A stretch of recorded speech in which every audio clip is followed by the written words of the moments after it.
Traditionally, Tuesdays are dedicated to discuss issues relating to marriage and relationships. This evening, we not going to. It's not going to be an exception because we're going to stay looking at conflicts between one's spouse and third parties.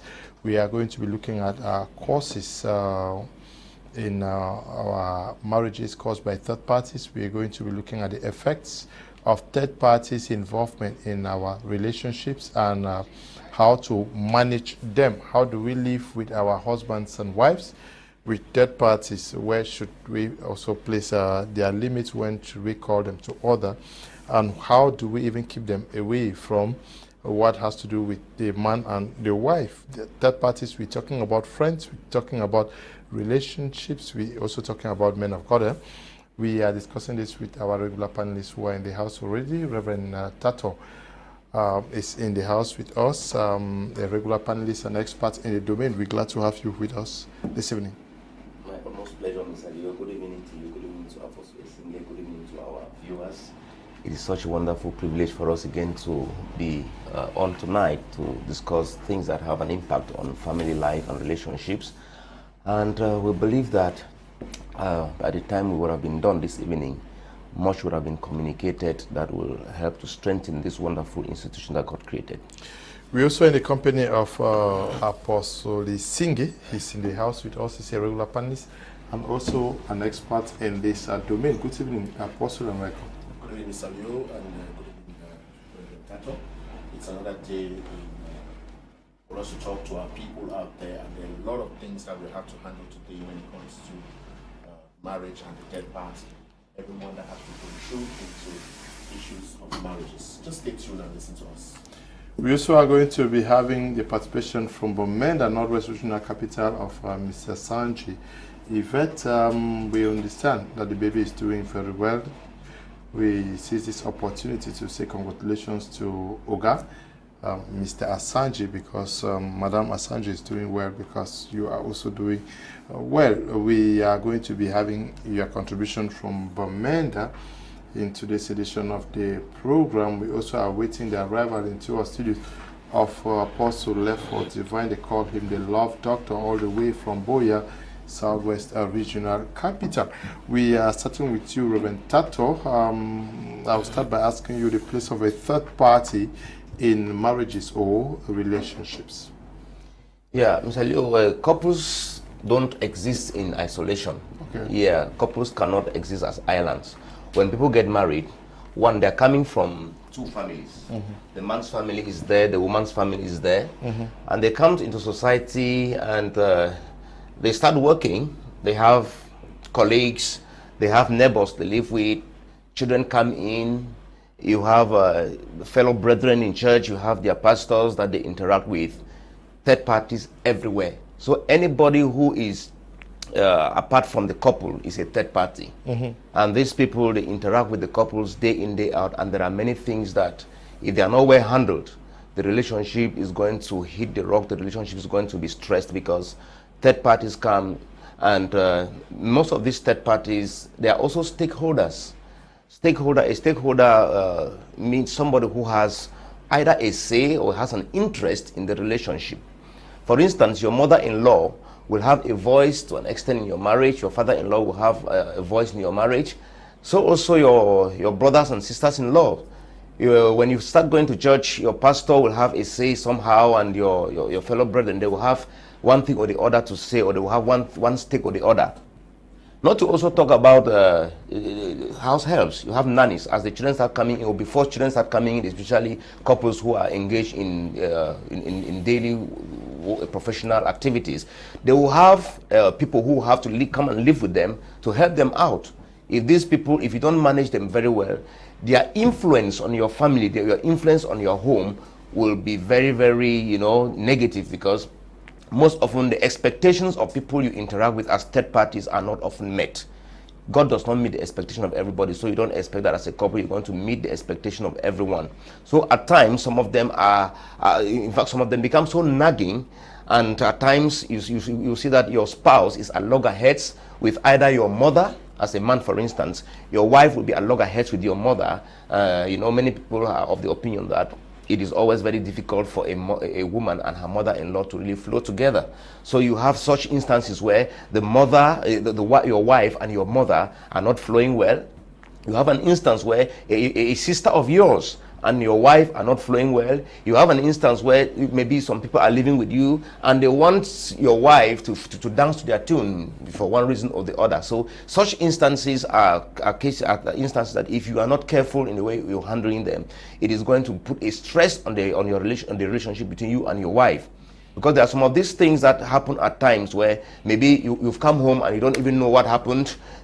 Somebody comes and explains something to you, like the case that happened in Potiphar's house. Joseph was a third party. So when Potiphar came back home, the wife went and told a lie, spoke a lie to Joseph, to Potiphar, that Joseph attempted to have sexual intercourse with her. Now, there's one thing I picked from that particular instance, in that it shows that that man actually protected his wife, because if he, as the prison warder, he finally goes to prison and assigns Joseph as the chief over the butler and the baker, it means that he still had trust in Joseph. Maybe he simply sent Joseph to prison in order to please his wife. So there are instances like that where you will have an encounter with somebody that has to do with your wife and or with your husband, your spouse, to say, and at that level you are in between the hard place and the rock. If you take sides with this other person, your relationship is in danger. If you take sides with your spouse also, it will be showing that you are practicing favoritism. So there are instances where you may even come and find a situation, or you may be involved in a situation where your spouse was actually on the wrong for one thing or the other. So you must use a lot of wisdom if you are supposed to keep your relationship going, and also to keep the relationship with the other third party going, because third parties are not always a curse in relationships. We have family members whose contributions to our marital lives are not to also be undermined. They have their own part they play in our relationships. So if you are not careful, because you want to preserve your marital bliss, you can spoil relationship with family members, or you can spoil the relationship between you and your wife, because you want to preserve that of your family members. So there is a lot of wisdom that is needed, a lot of diplomacy and advocacy at all levels in order to preserve both relationships, because they are equally very, very important. Now, in a relationship, Apostle Esingie, where should we put third parties? The father or friends? In the context of Africa, as we always talk about, you don't have a choice when it comes to third party. They have to be involved in your life in one way or the other. What makes it worse is that we usually talk about third party, we look about only the father of the girl, or the mother, or the in-laws, or friends. But we're forgetting that there is also another third party that has to do with the job, the boss at the job side, where they have a lot of influence over your spouse. They have a lot of influence, especially in the case where it's the woman that is working, where the boss has to put that woman under constraints. To make it all worse is in the case where the boss begins to take late night appointments and then sending your wife out of town, one place to the other, and then sometimes go along with your wife to other places. That kind of a third party is the most dangerous kind of third party that a lot of people have ignored. But it is gradually penetrating to homes and destroying a lot of things. If you see a woman wants to outrightly disrespect the husband or talk rudely or some kind of way, who is a professional woman, you should know that in one way or the other, there is an influence that comes from somewhere, and that will either be from the boss or from their colleagues. Sometimes these third party issues go in to destroy a lot of things from the root.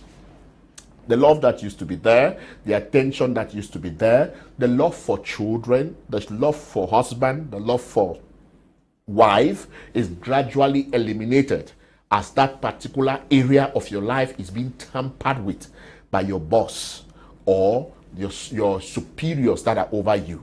Sometimes it may not be the managing director, it may just be your immediate boss who is placing a high demand on you, and in order for you to protect your job or for you to keep your job going, you're bound to begin to succumb to some kind of things. And obviously, it's going to hurt your family in one way or the other, because when your attention is taken away from your home to a very high extent, there's a tendency that you lose control over yourself, your psychology, because normally you are human, so you have the conscience. Every time you know or you are being reminded that you are abandoning your home, or you are abandoning your home because of maybe the demands that the third party is placing on you, is your boss or your workplace or your immediate boss, it hurts you. When you come back and you hear the complaints from your children, you come back and hear the complaints from your husband, especially if you're a child of God, especially if you have a conscience, you will always want to tell yourself that truly I have neglected my home, I've neglected my family. Now that's one of the strategic points, that the strategic areas that people have neglected when they're talking about marriage. Knowing that marriage today, I've known of people who have vowed that their wives will not work.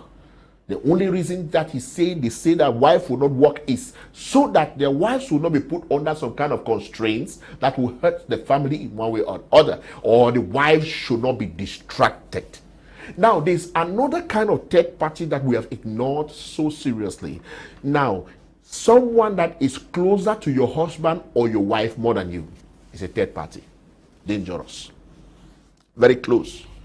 Feel free to laugh with this, feel free to laugh here, feel free to laugh there, but on the real sense, that kind of laughter you don't see from for your spouse or your children. They're always very frowning and scaring people away not to come around you. But when you're around such people, you feel so comfortable and you feel so fine. It is always a very big problem. It's always a very, especially for men who cannot be under control, especially for women who cannot be under control. I've seen a situation where a church member comes to a house and start dating the person of the house, a church member. That's another kind of this. You say, no, it's a church member. He came from abroad and he's making waves, and you know he knows how to put himself and call the pastor daddy, daddy, daddy, and the pastor is just feeling fine, knowing that okay, no, everything is well. Only to find out that at the end the young man meant evil.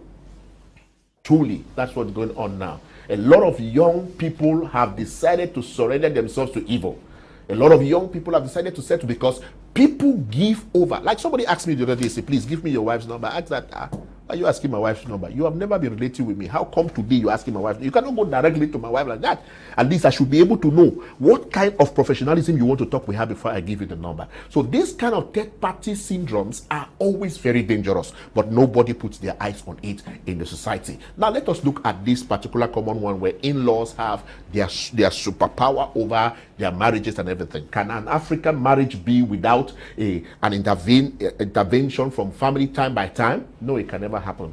Can never happen truly. There can either be an intervention from the father, from the mother, from the sister, from the uncles, from whoever that is from the family, in one way or the other, except for now that there's a little bit of development and a little bit of civilization, that many families are beginning to shift away from marriages. As we're talking like this, a lot of people are listening to us too. And after now, people will not want the disgrace for them to be talked on television, that they are going to destroy their own children's marriages. So many fathers have learned, many parents have learned, and they are not going to those homes again. Like I gave my daughter out for marriage, and for 1 year something now, I don't go me closer to them, because I don't want a situation where somebody say you are coming to influence my marriage or coming to influence my home. But the truth about it is that they can do better if they want to ask advice from me. They can do better when they need my help. They can do better when they want to get some kind of things. I usually tell people that if you want to buy a property, please don't play with the manual. I come again. If you want to buy a particular property, don't play with the manual. Especially when it gets to a point when the family says no about your marriage, and then you insist and go ahead. We are seeing, are we not some cases today where people decided to break away? They said they don't care what their family think, they don't care what their family think, and now they went ahead and got married, only to realize that marriage is not what you think. the battles you're going to be facing in marriage is so strong to the extent where you will not be able to handle your other things. That's where you see people dropping away from job, people being sacked from job because their psychological situation is getting worse because of what is happening at home. If your parents decide to stand against you, I'm telling you, Mr. Day, I was just talking about one case today, right in Limbe, where it's like a little delay, and the guy took the girl and was leaving without doing all the things. And now there's a situation they were fighting today in the house, and the brother who is a lawyer just came and carried this boy and locked up in the prison. Just like that, without any due process. You just come, take this boy and lock, because they had a disagreement in the house. That is the danger of third party. That's what we tell people, that don't play with families. Don't play. Because today, I have those cases there in front of me. So many of those cases are there. A girl just got up and married a boy. After 4 children, the girl, they built a house and everything. The girl just said that, I don't want to marry you again. You just have to go away. After this boy has labored with the girl to a very high extent, you know what happened? It is the elder sister of that girl that told the girl that, I cannot show you the favor I want to show you because you're still married to this boy. He's separated with the guy. But you know what? She's still calling the guy time by time to come and help her. Okay. Good evening, Mr. Lee. Please, your TV channel has no volume here in my 14, the banner in Boya. Please, I plead with your technicians to adjust the volume control of your TV channel. Thanks in anticipation. I don't know, Jean-Baptiste and the rest in Boya should look into that. The guys of the banner don't have volume. I'm sure they have the image and not the sound. We're going to get the first reaction from Ms. Asanji Yvette from Bomena. Hello, greetings, Mr. Leo. Good evening to you, my co-panelists. Good evening to our televiewers. A third party is anybody that is not the husband nor the wife that infringes on the affairs of the marriage. When we talk about third parties, we can easily think of in-laws, family, your direct family, or you can think of the in-laws. Those are the immediate third parties that will always want to, interfere into marital things. Equally, you have friends, you have colleagues, maybe neighbors. All of those are still third parties. And marriage is an institution, or is the only institution where a third party is not allowed or is not welcomed, especially a third party's opinion. So whatever they think or whatever they want must not be what the spouses want, and which obviously most often brings in conflict. Like you see your parents or your in-laws trying to tell you what to do. Once they just hear that this thing has happened, they don't even ask your opinion on what were you thinking, or how do you plan on handling this thing. They just tell you, don't do that, do it like this, do it like that, do it like that. As if you're a child. Marriage is not, involving children. Marriage is between two mature people who can take decisions on their own. But when third parties decide to come in and interfere, it leaves, or it brings a lot of conflicts. The common conflicts you always hear of, we know a lot about mother-in-law and a daughter-in-law. And someone rightly said, how come we always hear of mother-in-law and daughter-in-law crisis or conflicts, but we've never heard of father-in-law and son-in-law? So does it mean women, in fact, the truth is that women, we are always our own problem. We are always our own problem. Men are men, even if they have to disagree today, the next minute they are fine. They're doing other things. But we women, when we disagree today, we add a lot of emotions and a lot of things to it.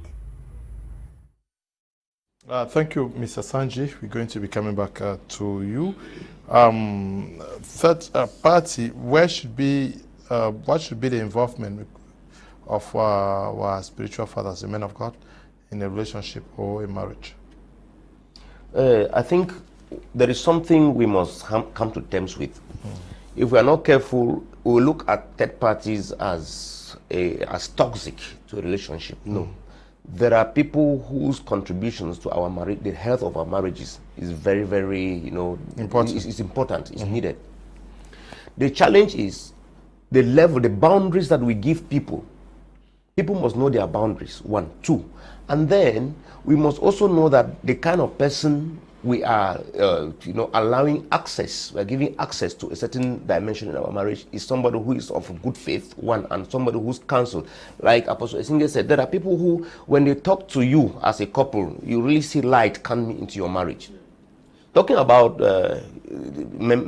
spiritual fathers and so on, I believe that the opinion of third parties in a marriage, in a relationship, is supposed to be advisory and not prescriptive.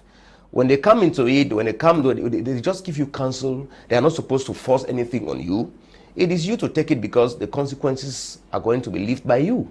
So spiritual fathers, they come in to give spiritual counsel. They come to give counsel on relationships. They come to give social counsel and what have you. So if they bring this counsel to you, it is up to you to accept this counsel, to receive it, either to sieve. At times you can receive some counsel and sieve, and then you take what you want to take. I want to think that most often we use our relationship with third parties. We misuse it in terms of when they give us counsel on things that do not align with our perspectives. At times we discard the counsel. But there are some times that when we receive the counsel and things do not turn out the way we expect them to turn out, we begin to demonize them. It's not supposed to be so. When somebody gives you counsel, you are supposed to take it. When you go into the Bible talks about the Berean church. When they received the apostles' teachings, they went back home and searched the scripture. Yeah, so you are not supposed to act in a marriage as if you were robots that are being remote controlled by whoever. When you receive counsel, you can go back and take it. Now, this thing is this thing you've raised, Mr. Leo, is very serious, because there are some spiritual fathers who come into marriages today to impose. You hear somebody who say, I cannot accept this for my daughter, I cannot accept this for my son, and so on and so forth. It's not really supposed to be so. When people get married, allow them a certain degree of freedom and come in just to guide them. When you keep imposing and saying this cannot happen, it's like you are replacing God in that marriage, which is not supposed to be so. So spiritual leaders are supposed to be very careful and avoid infringing. They should come in as coaches. They should come in as people who come to give guidance, and not people who come to to dictate to people who have gotten married. And it's the same thing. It's not even supposed to be only spiritual leaders. It's also supposed to be so for parents. Parents are not supposed to come in to dictate. And unfortunately, you have some mommy's boys who have gotten married, and until their mother sanctions a certain decisions, it will not be, to be executed in their relationship. It's not supposed to be so. Most of the time, or if not all of the time, when there is a situation, you can talk to your mother. You say, okay, let me discuss with my wife, and we will get back to you in terms of this counsel you've given us. It's the same thing also for the woman. You cannot be such that you people are married and your home is being micromanaged. It's being managed from some other center, be it from the man's side or from the woman's side. It's not supposed to be so. You're supposed to give your children or your relatives who have gotten married a certain dimension of autonomy to be able to work on things. And sometimes when they have not come to you, shut your mouth. Apostle Esingie said he has given a daughter out in marriage, and you don't go there too often. You cannot be such that after a child gets married, 3 months after, the mother goes and stays there for 6 months, goes and stays, and these omogo things. They should try to limit their stay in their children's home, because while they are there are things that are bound to come up. Most often, the mama will want the son-in-law to treat her daughter in a particular way, which is not supposed to be, her. But if she was away, she will not really be there to observe those things and begin to, to treat. I want to share a personal testimony, and this thing has to do with how people manage their homes. One time, I had a newborn, and my mom had visited with us. So my mom, the child disturbed us at night. Pretty much, we were practically awake the whole night. So I got up in the morning. Now my wife was still on maternity leave, so I got up in the morning and I had to leave for work. And my mom said, how can I be leaving for work at this time when my wife is still in bed? She will not get up to make me breakfast. You know, the way I attacked the issue, it was if my mom had a problem. I told you, never you interfere in such a thing. Because when you are in the village, you are not there to tell her when to do breakfast for me. Yeah, when you do so, you create an atmosphere that nobody has access anytime. Just enter and talk to your wife anyhow at any time. Yes. If you don't create that kind of atmosphere, it will be such that there are moments they will gather a family Sanhedrin and call your wife to book and are judging her. She did this, she did the other one, and the other one. My wife is not from my tribe. When we have a family meeting, most often if we don't speak in English here, I will take this woman away and we go. I'll take her and we go away. So it is supposed to be that you as a man or a woman, you are the one who define how your spouse is going to be treated. If you don't set some ground rules, you will sell the person so cheap, and that's how the third parties are going to buy the person cheap. From the pastors to colleagues and so on and so forth. We have people who go to the offices and report their spouses. A woman will come very gloomy, and then the next thing she has to say is, my husband has done this, my husband, and then you see a fellow colleague will tell her, that nonsense cannot happen to me. Sometimes it's a lady who is not married. Yes, a lady who is not married will be telling you that no, I cannot take that kind of nonsense. And then give you counsel that is toxic to your marriage. You go and execute it, and you only worsen things. So there are things that you must mind who you listen to. You must mind the kind of people you give attention to, because there are people whose counsel is there to only spoil things. They will come and talk to you, and you want to follow the counsel they are giving you. Everything is just going to go down the drain.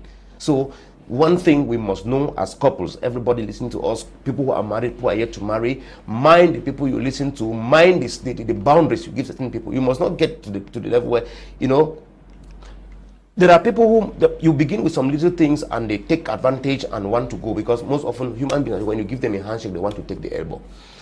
There are times that when you have given somebody, maybe your wife is not home and a relative man visits, wants to come and sleep on your matrimonial bed. Me, I don't permit that one. Nobody sleeps on my matrimonial bed.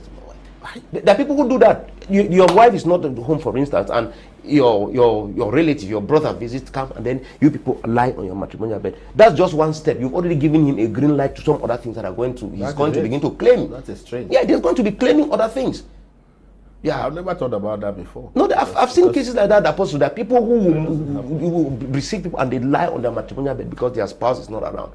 It could be the woman too. Going to your wife's spots too. Going just do anything. Just do anything. You see that these people come and they're taking your wife's things and are wearing, and then you sit like a scarecrow and you're looking at them. So some of these things, it depends on the ground rules you put from the onset. Yeah. And that's why when people get married, you must have a plan for the management of these third parties, and it must be with a lot of equilibrium. If care is not taken, there's going to be bias. When it is from the woman's side, for instance, she wants that you should treat with some consideration. But when it's from the man's side, no, she wants that you people should be strict. So there is supposed to be fairness and equity in the treatment of people from both sides. Okay, we are going to, please, if you have a contribution to make to this topic, please, you can call. We're going to give you opportunity so that the population can listen and share with you. But let us look at the places of in-laws. Very problematic. Where is the problem actually, especially mother-in-laws? That issue of in-laws, it's not really trending anymore. Okay.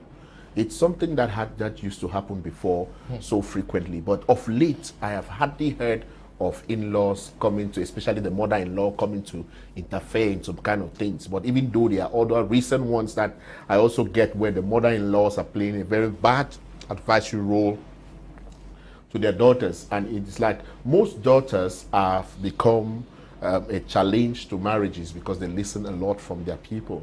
Unlike before that, it was the men that used to take from their mothers. But now it is the daughters that are taking from their mothers and going ahead to handle a lot of things. Because most times, fathers don't have time to interfere into their children's marriage. But we always see mothers wanting to interfere, want to control. Now, mothers usually come and call their daughter-in-law, my daughter, my daughter, my daughter. And calling them like that, they expect you to remain at the level of daughter, meaning that you cannot take any decision of her own, of your own, especially when she is concerned. She has the right to come and check. Sometimes she can even knock at the door when you both are in the room, and she can enter the room at any time. And you know, that's because of like Reverend Tatoh just said here, that's because you gave them that opportunity to go to those kind of extents. And mother-in-laws, if you give them a finger, they will take up all the hand. So it's better that they draw the lines. And this thing is not going to be from one side. It's not one person that is going to put those principles. Both parties, both couples are going to make a decision. My mother or my father or my sisters cannot cross these particular boundaries, because like you just spoke about the issue of the mother-in-laws, I want to really ask myself a question that some of these mother-in-laws, what's really happening? And some of them obviously have failed marriages, and so they expect that their daughter should also have a failed marriage. Or he said the way my master treat me, I don't want to make my pikin a master to treat it that kind of way, so I go give my pikin sense. You go give a pikin sense. By the time you want to give your child the sense you're talking about, you have caused harm already to yourself, because normally most of those boys, when they realize that it is the mother-in-law that is causing a lot of pain in that family, they begin to fight that mother-in-law so very hard. And some of these mother-in-laws, they settle at first it was witchcraft. But now I wonder whether there is still witchcraft, because even though I know in some cases there's witchcraft where somebody would decide to say that because you did not respect me, because you did not honor me, I'm going to make sure that when it's time for you to put to bed, you will not be able to put to bed. You used to say it like that, and obviously it will work. But why I'm trying to say that these things don't exist again, because even if it is there, it should not even exist. So I'm trying to just cancel the fact that you should go into a couple's home because it's your son-in-law or your daughter-in-law and just do any kind of a thing. That's an archaic mentality. It's an old mentality. It should not exist in homes. Mother-in-laws should have their limits. Now, don't go to your son's house when they have not invited you. Don't go to your son's house and stay there for more than the time you're supposed to stay, because sometimes they say you should come for maybe omugo, as they're talking about, for you to stay there and take care of your daughter's child or whatever, and you go there and decide to stay there for 1 year, 2 years and everything. But especially these guys who live out of the country, they have that tendency to do those things, and many a times those mother-in-laws end up separating those homes. I have heard of so many living abroad, they had those kind of problems. I've heard of so many in this country that had that kind of problem, where the mother-in-laws had to push them to do what they were not supposed to do. A problem that both of them could solve it without any problem, but because the mother-in-law is there, they aggravate it and make it to spark to something. Say, me I no born pikin, no be me I born you. If na me I be born you, no for get that kind of heart, because me I get a lion heart. I know will take nonsense from my pikin. And then you sit down and you think about those things, and they begin to destroy your home or destroy your family. So I want to say that there is this thing, there is this trend that is going on now, that mother-in-laws don't usually get. They don't actually get into homes, but they remote control the marriages from where they are. And do calls, and you see them talking long with their daughters or talking long with their sons, and then they are trying to control what's happening. You don't do her now. How you gonna solve that last problem? And then she's asking to get the new thing to tell the daughter, and that is how this thing goes on and goes on and goes. And some of them are very happy when they take these cases to court and they're going for divorce. They are very happy to say, I made the man go in. After all, everyone can control the way with me and nothing enjoy. So better than for me for leave this thing. Maybe I take my daughter I go, or maybe I take my son I go. So those are some of the things that are really happening, which is really deadly. So we are saying this, frowning at the situation where mother-in-laws would take their times, or sister-in-laws would take their time to go and position themselves in their daughter's or their son's home, saying that it is our home, it is our own. No. Immediately people are married, they are no longer that thing you think about. They now have their own family and they have their own home. And someday, no matter how you people love your brother or love your sister, someday they will come to realize that you people are a nuisance, and you will be trained curses for nothing. You will curse you, When I go suffer, all that kind of thing, and then they work again. People don't understand that thing, you know. People have understood those things, and they don't work again. That is empty flash. You don't have a job, so you can come and stay in people's houses and cause confusion. Enter into somebody's kitchen, take somebody's dress, and you're wearing because it's your sister, and the husband looks at it and doesn't like it. You eat, you don't wash plates, you keep them anyhow. You sleep on the parlor watching television from morning to night. You don't want to help to do anything in the house, but you want to put your mouth for something that has to do with your brother's wife or your sister's husband. And it is a problem. It's really a problem. So we are calling people to say, look at this development. The society is changing. There's evolution. There's a rebirth of learning. People are growing and people are increasing. Why not consider and say, I will not put my mouth into the affairs of our son's home. Because sometimes women are very dangerous. When they see that you are putting your mouth to control their son, they change. They can become so difficult for your son. You don't even know what is happening. But it can become so difficult, and some can go to the extent of start cheating outside because they realize that the mother is doing everything to remove her from that home. That is what is happening. So mothers should sit up and try to see how to culture themselves. We are no longer that generation where mothers will think that they don't have a job, so when they settle is it. Or maybe your retirement. Your retirement is to stay where you people labored for. It's not to stay in your son's home. And if your children love you so much, they should rent a place for you or build a place for you than for you to come and live with them in the same house and trying to do that. Are we saying that you should send them out of the house? No, we're not saying that. We're trying to say that for the good of that home, it is good for these people to stay apart and you can help. I always say that if you want to help somebody from the family, help the person from where they are. Don't bring them to your home, because sometimes you bring them to your home, they hear everything that is happening there and they go and cause confusion after. If you're watching and you have a very serious contribution to make, just call. I will allow you also share with our audience. This is Kwembi Luis from Santa. This says the worst third party is the maternal family. In the case of conflicts, they see their daughter or sister as an angel and the husband as a devil, without bothering to understand that theirs can be at fault. Good evening to you and all the panelists in the studio. We still have court cases in some villages where the case of conflict relatives to of the wife come and get the husband well beaten. How do we handle such a situation? I'll take this caller. Good evening. Good evening. Hello, good evening. Hello, good evening. The person is so close to their TV, they want to follow what is happening on TV before they can respond. If you have to call, you have to move away from your TV and just call. I will permit you contribute to the program. This one says, a spouse that maintains casual relationship with the former boyfriend or girlfriend could be a source of conflicts. This is another third-party group that couples give access to, whose presence in the relationship may not be quite healthy. Good evening. Yeah, good evening. Okay, this is Bo Emmanuel from Yaoundé. Okay. Yeah, I want to participate on the program. Go on. Okay. Thank you so much. Good evening, Mr. Kum and others. Yes, we are listening. Go on.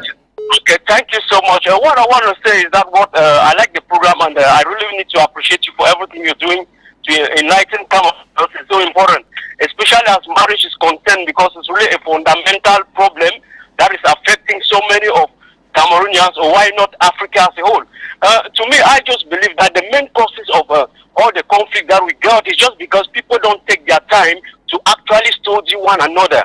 And the case of studying now is that people now tend to study inside the marriage. Meanwhile, all the fundamentals of those basic aspects has concerns dialogue, which is supposed to be implemented when you guys are still developing your own relationship, is out of the place. And now you see now conflicting problems now coming left and right. And to me, I just believe that it's good also to have, for example, your family is important, as long as the family is there to give you the good advice. Because somebody like me, I can really say I've gotten that experience whereby my family always was giving me certain advice, but I wasn't taking it into consideration. I'm just saying it because that gentleman who said we don't really need to actually be listening to also the family, or they don't need to intrude. I just believe that to a certain degree, or to an extent, we need to actually listen also, because when they are seeing from outside, they can see what you cannot see. And it's after some years that I got to realize that what some of them they were saying was really true. Okay. I really like the program. I just encourage you also for what you're doing. Thank you so much. Thank you very much. Yeah, thank you. Thank you for your contribution. Okay, a spouse that maintains casual relationship with the former boyfriend or girlfriend could be a source of conflict. This is another third-party group that couples give access to, whose presence is in the relationship may not be quite healthy. I want you to take note of that, but let's take this one call. Good evening and welcome. Hello? Okay, yes. Yes, before I make a statement on what that viewer is saying, I want to say that nobody comes in between a couple without the permission of that couple. Okay. Yes. Either they are mutual consent or consent from one side. Nobody will successfully be able to come in between the two of you and wreak any havoc if both of you don't give the person a leeway to do that. So when you get married, you must learn to hedge your marriage. A hedge is very, very important when you two of you are living together or you're living apart. Now, I remember there is one time we handled this situation here. We handled the aspect of exes, because that's what he is talking about. The viewer is talking about an ex. That when you are, yes, he talked about an ex. That if you allow an ex to intervene, we said that one of the most toxic persons into a relationship are exes. And we were encouraged. I remember that we were very unequivocal during that program, that it is better not to even have their contacts, which I remember we had some divided opinion about that, but it is good to keep them at bay. Exes are not good. When you keep integrating or you keep functioning at close range with them, there is a possibility. And woe betide you if your ex is performant or is more caring than your present spouse. Those are things that can break a relationship without, much struggle. So when you have an ex and you finally get married, do the best you can to keep such people very, very far, very distant from your home. Some of them, especially some of these people who before getting married, they had blood pacts. They had blood pacts with people, or they had some covenants, they had some things they shared together. Some even undertook some projects together. So the best thing is to sever them. There are some people who get married to people they had children with. So those are people who can ruin a person's marriage if you don't know how to manage it with a lot of wisdom. And the best thing to do at first count is to keep them very, very far, very, very distant, because I don't see anybody who will. There must be a trigger of some level of jealousy when somebody starts having, that kind of communication or affiliations to his or her ex. Your spouse will feel jealous. And those are things that can trigger the jealousy and take it to a certain level where the person begins to become funny too. Somebody who maybe had decided to keep his or her own exes at bay will decide to say, okay, I will also want to reconnect back to the person I had courted with or I had had some kind of relationship with. So the best thing is to do that when people get married. Look at those potential dangers to your relationship and build a very strong hedge around your relationship. Are you talking about Christians or believers? Or you're just talking about the general public? Because I think that believers should not, if you love Christ, you're born again. There's some things you should not even want to think about after you're born again.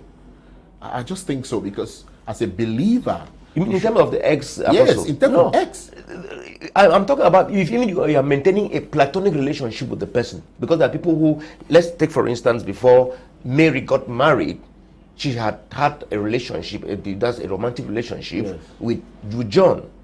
All right. Now she has gotten married to Peter, and for one reason or the other, she still has John's number. They have discussions, they discuss, according to them, harmless discussions. Yes. According to them, harmless discussions. For me, I discourage such kind of communication and such kind of relationship.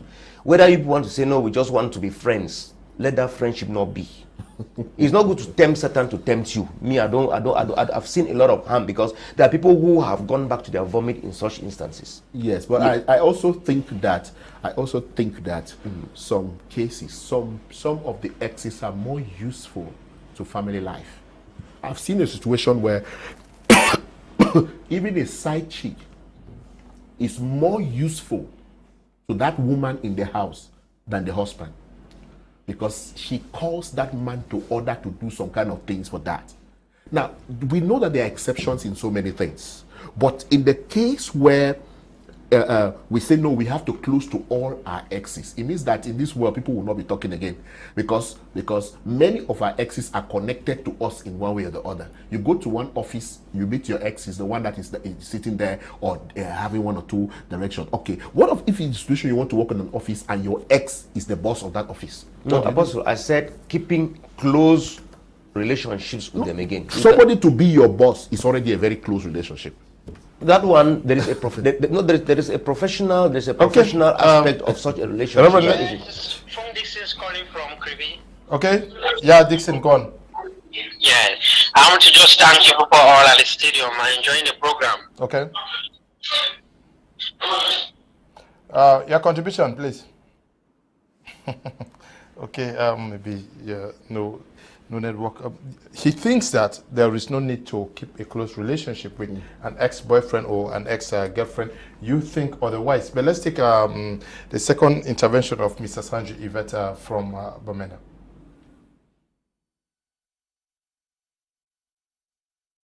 So Mr. Leo, when it comes to third parties interfering into marriage or having conflicts, when you have a conflict with anybody of the third party, say your parents or your parents-in-law, most of the time, the causes is always because some parents want to run the marriage for you. Either your parents or your parents-in-laws, they want to run the marriage for you. And one of my quotes rightly reads, if you allow your family to run your marriage for you, they will ruin it for you. Yes, they will ruin it for you. You are in that marriage with your spouse. You know what can work best for you and your spouse. Not even your mom or your dad could tell you what can be the best. Now, one thing that happens is that most often parents want to give you advice based on their own experience. You hear a mother-in-law that has endured a lot. The only advice she can give a daughter-in-law is that is how men are. So if you were in my place, what would you do with your father-in-law, where he could even bring maybe women and have them right on our matrimonial bed and stuff? So you just need to endure. That's how. So you will not hear any advice from in-laws or from parents that is different from what they have personally experienced. Most of them give you the advice based on what they have gone through in marriage. And sometimes they try to tell you what to do. And they did it in their own marriages and it did not work. But they fail to understand that it did not work. But they want you to apply same.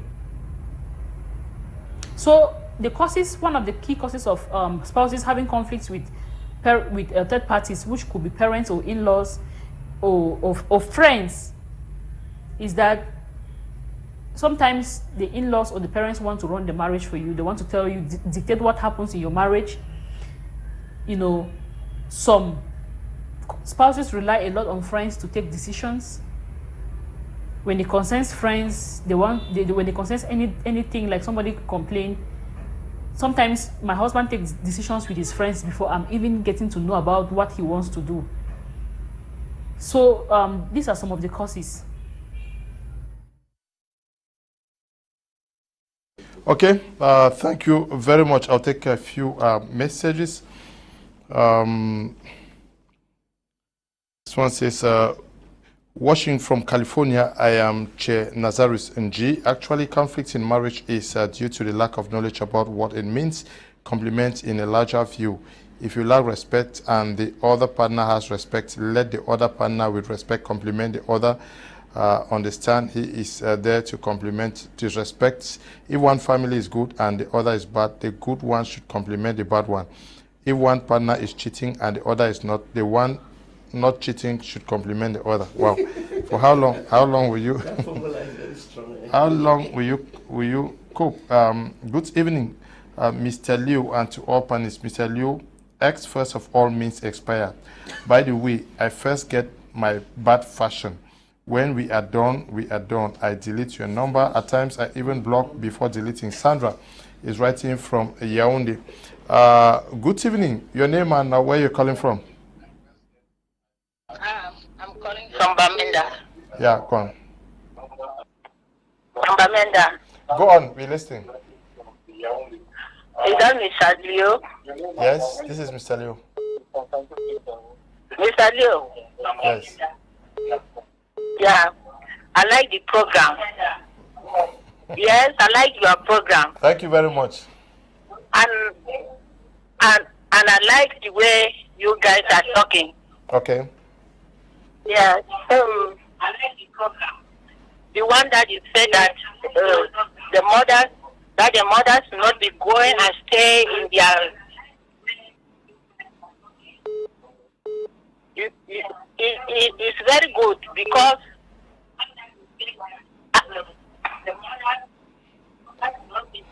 Hello? Hello? The line is not very clear. It's because you are listening to the TV before talking. You have to move away from your TV before you call, please. Good evening and welcome. Your name and your contribution, please. Hello, it's Mr. Leo. Yes, go on. Yes, Mr. Leo, I like your program. Thank you very much. Greetings to each and everyone in your program. Okay, thank you. Thank you. My own contribution I want to give now is clear. Yes, the thing about it is that many people go to the marriage without praying. Okay. They go to the marriage without praying. When you don't pray, God doesn't choose your wife for you. Then you don't go out randomly. When you go out randomly, you pick anything. Okay. With the protest as is a wife. Okay. Then secondly, many people need to go for counseling. Mm-hmm. When they go for counseling. Hello? Good evening. Hello? Yeah. People think that when an X means that the person is expired. So you have to delete their number. Hello? Yeah, good evening. Your name and where you are calling from? I'm so privileged to participate in this program. Yeah, where are you calling from? Wow. Good evening. Hello? Yes, your name and where you are calling from? I'm calling from Bamenda. I am Ngum. Okay, Ngum, go on. Yes, I like the program. Thank you very much, Ngum. I am an old mother. Okay. And this is your time. Okay. The time that the thing that I see mothers-in-law do now, I don't like it. Okay. To go and stay with their son-in-law and their daughters for many years is not good for me, even though I am old. Okay. Then secondly, when we are talking that we should not see the third party to enter into their marriage home, we should know that let the two who have married, they should have one thing in mind, that the family of the woman is for them and the family of the husband is for them. Okay. Let them work together in those families. Okay. The families members should not come in and be worrying them that they are married because they are building their own home. Okay. But if there's something for you, the two of you have got married in the family, you look at it the same. Okay. So the husband should not say that this is my own family, then the wife say that this is my own family. It's not good. Okay, thank you the very two much. should come together and we manage the family. Thank you. But for the mother-in-law to go and stay for long, I am an old mother. I don't like it because when you stay like that, you minimize the boy. Thank you very much. Married to your daughter. Thank you very much. Then for you, the mother, to be telling your daughter that she should do this to the one who she is married to. Don't you know that that boy too has been put to birth by a woman the same like you? Are you hearing me? Yes, I'm getting you. Yeah, so for this reason, I like the program. Thank you. It is very educating. So I am an old mother, I don't mind my English. Thank you. What I'm saying is that you people should be educating both sides so that the boys will not be despising the girl's family. The girl should not be despising the boy's family. Gum, you spoke so well. Thank you very much. Thank you. Yeah. Thank you very much. Okay.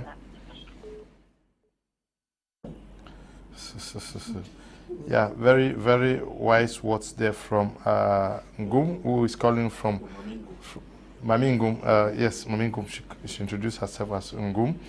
Okay, this one says, good evening, your name and where you're calling from, please. Yeah. I'm very happy with your program.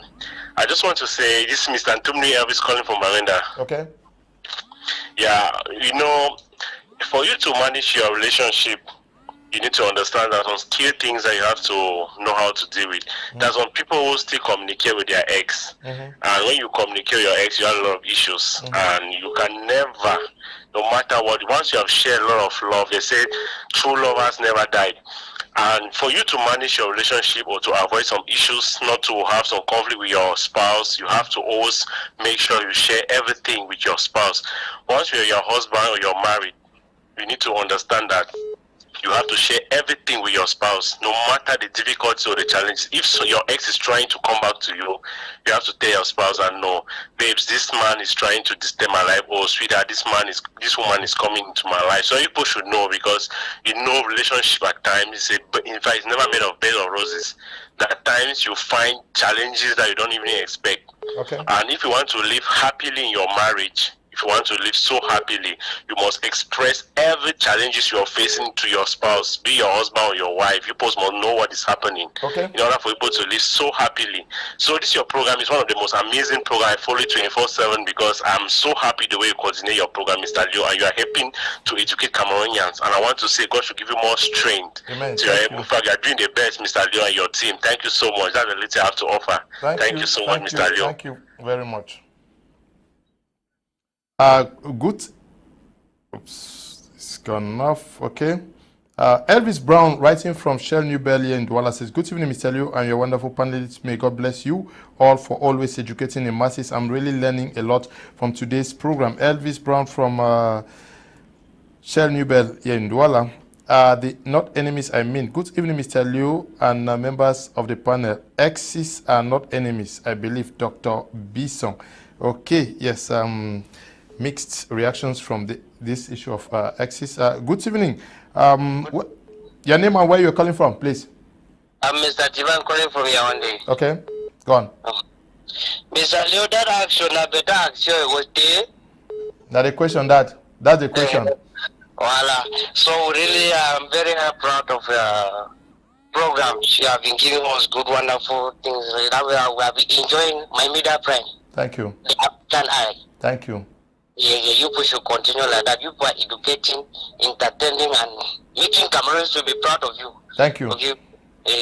Thank you. So I thank the entire my media friend. Thank you very much. Okay. Hello? Hello, Mr. Leo. Yes, good evening. Your name and where you're calling from? Mr. Leo. I'm very happy with the program. Yeah, it's very interesting. Yeah. Continue to educate us so that we will know more, because many enter into the marriage because of their situation they face, or maybe they are in deep problems and they are not ready to marry. Okay. So they enter there. At the end of the day, life becomes terrible, and it brings divorce in their home.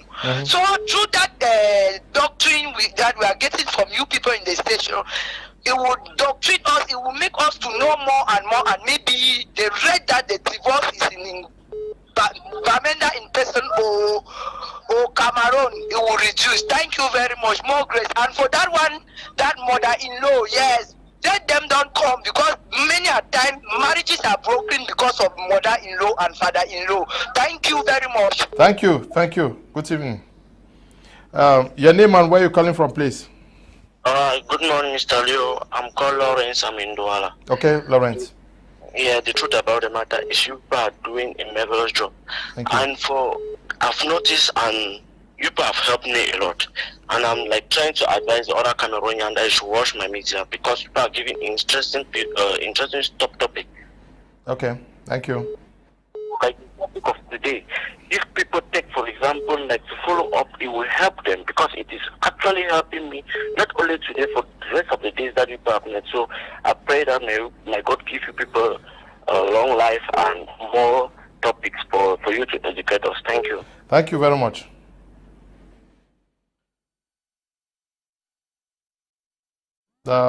Yes, we're going to come back to our studio here to talk with you. I'll start with you, Reverend.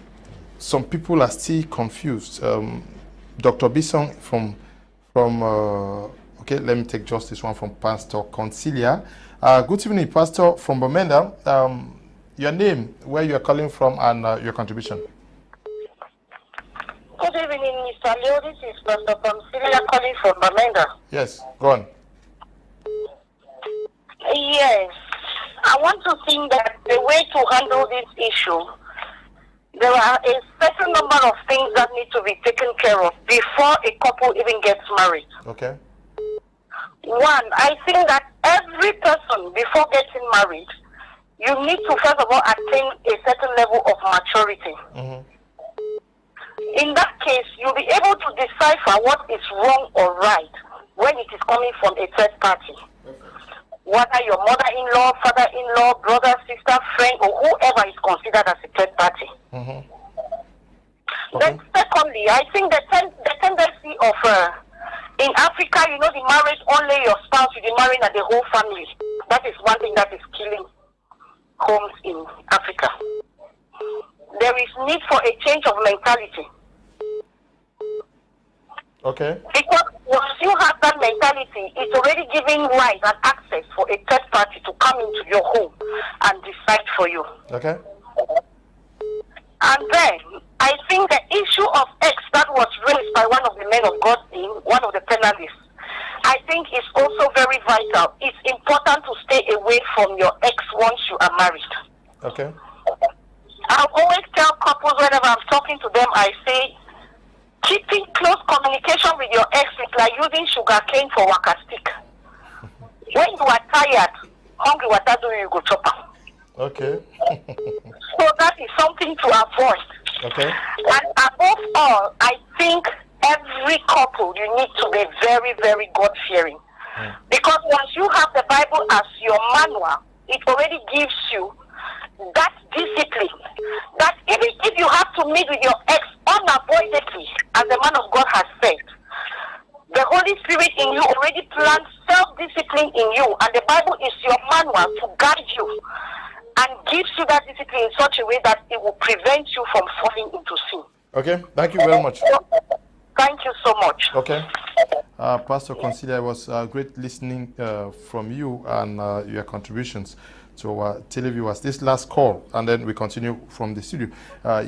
Yes, good evening. Your name and your contribution, please. Where you're calling from, too? Good evening, Mr. Leo. Yeah. Yeah, I'm Pastor Frank calling from Kumba. Okay, Pastor. Yes. The program is so important and so blessful to us out there. Okay, Pastor. Yes, based on this issue of third party, one thing I want to say is that each and every one of us in a relationship, in a marriage program, should know that we are all equal. When we start talking about, I'm the biggest person, I'm the head of the family, I'm this and that, it brings in problem. And the third party that comes and visits us, you know, they have a limit time to stay with us in the house. And number two, you and your wife have to have an understanding that you can judge your wife for who she is for the length of time you stay together. That once somebody tells you something about your spouse, you'll be able to judge whether the person is right or wrong because you have an understanding with your wife. Okay, Pastor. Yes, you cannot start telling from what people tell you outside the home. Then you start you want to believe on people more than who you are with in the same house for a period of time before you got married. Or let me say, for the period of time that you got married, you have been with her. You have kids. You bring up that kids. They learn from your mistakes. They learn from what you do, your right and your wrong. But at the end of the day, you start hearing gossip outside and you bring it inside the house. That's one of the biggest problems that homes okay. today. Thank you, Pastor, for contributing. Yes. Thank you very much, Mr. Liu, and your panel. We are so blessed with your program. Every day we are on it, getting knowledge, getting understanding. Just want to greet the men of God around you. Thank you very much. Thank you. Okay. We will no longer take any call. We have to come back to our men of God in the studio. Yes, Reverend. I was supposed to react to what he was saying. Okay, go on. Yes, I was like letting you to understand that in every rule there are exceptions. Okay. In every rule there are exceptions. I don't want you to go and begin to have problems with your wife or with your husband because they are still relating maybe with your ex. Let me tell you something. An ex is not just somebody you slept with before. An ex can also be somebody you had a crush on. There can be a girl that you really loved when you were in primary school or secondary school. You did not have an opportunity to meet with that girl or sleep with her, but you people were just nice friends. Someday in life, because so many people did not meet their dreams as a young person because they did not have money, so they did not have enough courage enough to talk to a particular lady. Now they meet this particular girl. Now they have money, they have the influence. There is nothing that will stop them because they'll say, is it you? How has it been? It's like meeting a classmate. You say that a classmates that people were talking nice things in class, but because at that time you do not have enough courage to talk to a classmate, now that you have money, you have courage to talk to classmates and everything, then there will be chaos everywhere. I think marriage is self-discipline. People should be able to be disciplined because you may not go back to your ex, but you may go back to your classmates. You may go back to your neighbors that you people were living somewhere and you transferred. The person was chatting you. By then you were not married or you were married. And now he has money and you met him somewhere with his car. He come and park somewhere and then, how are you? Where are you going to? I'm going down there, and then carry you into the car and this kind of a thing. So it's the same thing that I'm trying to talk about here. That don't just conclude that an ex is a bad person. An ex may be of help to you in one way or the other. Discipline must come from couples. Couples must be disciplined. Because if you cannot discipline yourself from an ex that you left many years ago, you will not be able to discipline yourself from a neighbor. That is why you hear those stories, they say neighbor help neighbor. That is it. Neighbor help neighbor. It is discipline. If not, so many of our wives would have slept with our neighbors, our friends. Because sometimes our friends greet our wives and look at them very funny. And our wife also take note that our friends greeted them funny. We have seen those kind of situations where people go behind and sleep with their friends, with the friends of the husband or the friends of the wife. It is happening almost every other day. So I think the thing we should be talking about here is self-discipline. Couples should be disciplined. Couples should have that kind of strength to say no, and it will be no. Sometimes run away, because this is the solution that the Bible puts about it. So run away. If you discover that that particular attachment is still there or it is trying to produce something that is wrong, run away. But if you think that it is going on and nothing is showing up, please, why not being blessed by an ex? Why not being blessed by a former neighbor? Why not being blessed by a classmate that you could not have when you were younger? And so on and so forth. And this thing that a lot of people want to marry, they don't investigate and make findings and know the background from which people are coming from. Because sometimes promiscuity is not as a result of an ex you met. Promiscuity is something in the bloodline. It is something that is running through your family, that no matter how you do it, you will still go about sleeping with other people. Whether it is not your ex, whether it is your ex. That is it. Promiscuity does not have a particular person that you have a crush on. You can still see the same person that look like your ex and go after the person. For example, you come to a place like Douala that we have a crowd of women. A place like Boya where you have different kinds of girls and different kinds of women. If you cannot withstand your ex, you cannot withstand the Boya population. You cannot withstand what you see on the streets almost every other day. Because what men see, and of course you know that men are moved by what they see. You don't need to see only your ex to be charged. You can just see some of these girls who sit carelessly on the streets. Some of them are sitting in front of their houses and sit carelessly. Some of them are selling and they sit carelessly and all that thing. So if you are not a strong person, you will find yourself going into these things, not because they were your ex, but because you are not a disciplined person. And I think we need to know our spouse before we marry them. Some of us still go. That's why I say that if you know that your spouse is weak sexually, please cut off relationship totally. if they had an ex, cut it off, because some of these girls cannot hold themselves. Some of these girls cannot hold it. They don't even need to have a phone. I used to talk about this thing, that sometimes having a phone that is an Android phone that you will go to internet and all the like, cut it off. Let your wife have maybe a phone that does not go to the internet and everything, because that is where people see a lot of things. The things that are happening in our society today, you may not need to see your ex on internet. You may need to just see someone that you knew so many years ago, and you start interacting, and before you discover they start chatting you. If you are a cheap person, you will just fall for it. We are men, and we see every day, Mr. Leo, people chat us. Ladies chat you, and they try to propose, and you are the one to kick it off.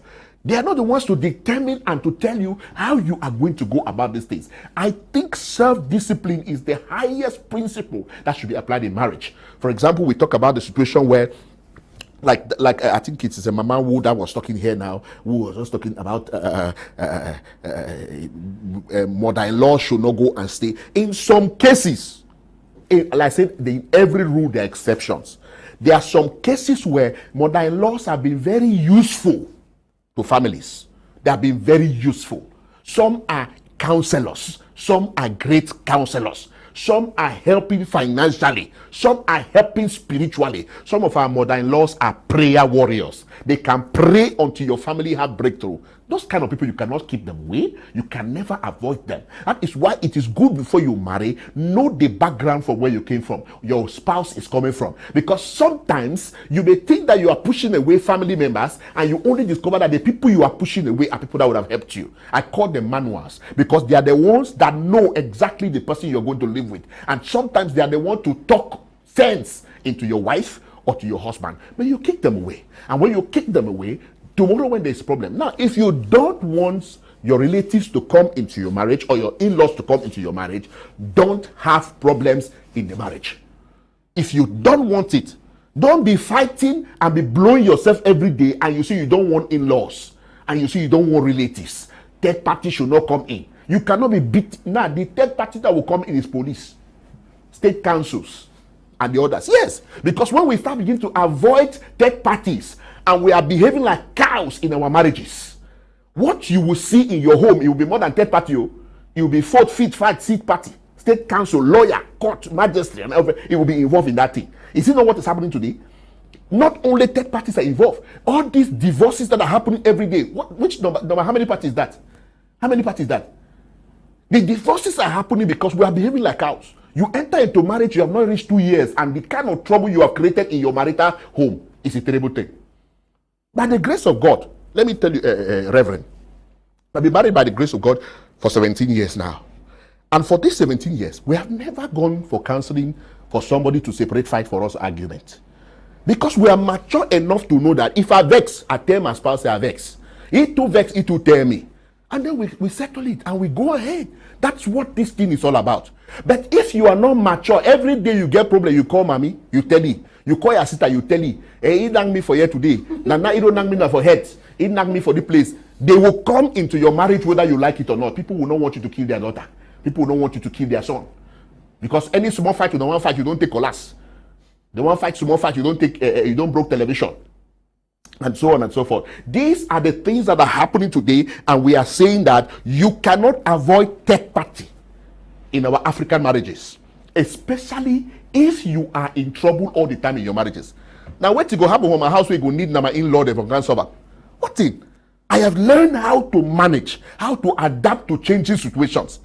My family cannot. My wife will not have the opportunity to even report me to the family. Because of what? You have the ability to manage crisis. Is it that there are no crises? Is it that there are no problems? No, there are crises. There are problems. But we have been strong enough to know the right things and the wrong things, just like the pastor says. That's why marriage is supposed to be for mature people who know what is right and what is wrong. So they don't just get up and then start going to say any small thing. They want to go call number this, and then you see you don't want third party in your marriage. But your neighbors are the one doing third party every day. You don't want your in-laws to come, but your neighbor is the one begging you. No bitter, no, una leave them, una the overquery every day. Those kind of things. So you will bring in third party whether you like it or not.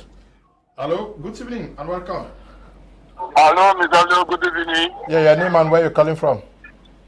I come from Kotawa. Okay, your contribution. My contribution, I learned that the way the man they talk, because marital home. Okay. I come from Kosawa. Thank you very much. My contribution, I say, I like that the way you take and talk marital home. Thank you. Yeah, that marriage or come out on now so. Okay. That man come out on now so that man don't talk some correct talk. Okay, thank you. Marital home they bring trouble for mother-in-law. Okay. Yeah, so mother-in-law if you come for now you can't die now you carry the trouble.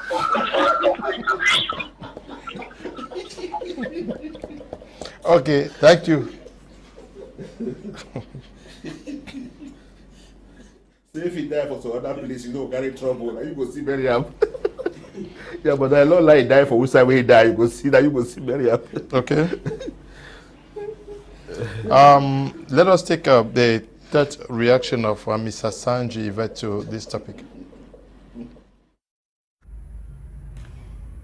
Once third parties or those that interfere into marriages think that their opinion is the best, they force things on you.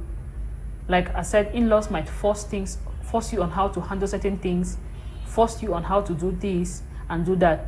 And so sometimes the effects of it is that it brings a lot of conflict in your own marriage now. You are there seriously disagreeing with your husband or disagreeing with your wife simply because you don't agree with what the family think. And one way I always advise everybody when it comes to in-laws, just act like you are a fool. But when you get back home, do what you know is best for you. Because if you want to argue with them, they will look at you like a bad person. So when it comes to in-laws, you must apply a lot of wisdom. If they tell you, do this, do that, sometimes you don't need to argue with them. Just let it be. When you come back home, you talk with your spouse. Now, one of the effects of conflicts with third parties is that, let's say a wife complaining to the husband about what the mother-in-law did. Most often, the spouse will not understand you. They'll look at it like you want to turn them against their mom. Are you trying to make me get angry with my mom? Or are you trying to do this? No, sometimes they just argue, they bring in emotions and argue without even trying to see if what you're saying makes sense or not. So the worst person you can report your in-laws to is your spouse. Most often, very few of them can understand. Very few. You might try to talk to them and then they think that your reason for doing that is because you want to bring enmity in the family. Whereas it is not even your intentions. You're just trying to open up to tell your spouse that this is what I feel when your mother said to me, when your mother said this, when your mother said that, or when your father did this or your father did that, this is how I felt. Most often they will not understand. They look at it like you are bringing enmity between them and maybe their parents, or between them and their friends. It could be friends. So the effects of it brings confusion into marriage, and it leaves spouses at loggerheads. They keep fighting each other. Mr. Kum, thanks for the wonderful lessons you both are giving to the world. My question is, what about a mother-in-law who comes into the house because of sickness, and after a while, she complains almost everything the woman does in the house, even the food she prepares? Prohida is writing from Boyo. Yeah, that's a third party who comes because of a circumstance, but now becomes overtly very demanding. No, we didn't say it's good that people should completely cut off from family members. No, if somebody heard so you didn't hear us well. Now, what she's bringing it as an additional factor is that this person has come in, and all of a sudden this woman, or in fact after some time, she has become so nagging, she complains over everything. Now, this is what I want to give as counsel. I believe that a woman's frown at her mother-in-law's action will always meet more adversity, in fact, more opposition and more anger and bitterness than her husband's spank even, or her husband's shouting. That is to say, if my mother visits us and does something, my wife frowning at her, she would take it, she would magnify it more than even if I shouted at my mother. So it is good that when you are dealing with family members, people should address people from their side. A woman address when there is something that you as a couple are not feeling okay with. Let the woman be the one to address it if it's coming from her own family member. Yes, but you just heard what Mr. Asanji said, that at times you tell your wife that what your mother is doing is not good. Your wife actually does not understand you because she does not see the mother from your perspective. Yes. No, that's why it is good that I said it before. Let couples have a common ground. Know that these are the values. This is the template of our home. These are our value system. Yes, if you have it already, it will already be able to spell good and evil. If you know that this is actually our value system, it will be that whether it came from my mother or from my mother-in-law, it is a wrong thing. It is not in accordance with the value system of our home. This is opposed to our policy, the policy of our home. So if you don't have it that way, you live with that kind of situation where your mother will do something, and when your wife wants to complain, you like, she is complaining too much, and yet the woman is actually, developing bitterness. So there must be that kind of common ground. If you don't do it that way, it will be such that, and if you want to indict her today for complaining for something your mother has done, and your mother-in-law comes and does the same thing tomorrow, and you want to speak, it means you are being unfair. So the best thing is that you have a common ground for all of this. So if my mother enters our house and does something that is not in accordance with the values of our home, I will not want to take my wife and set her against my mother. I should be the one to address it. I talk to my mother that this is not in accordance with what we do here. This is not how we function in this home.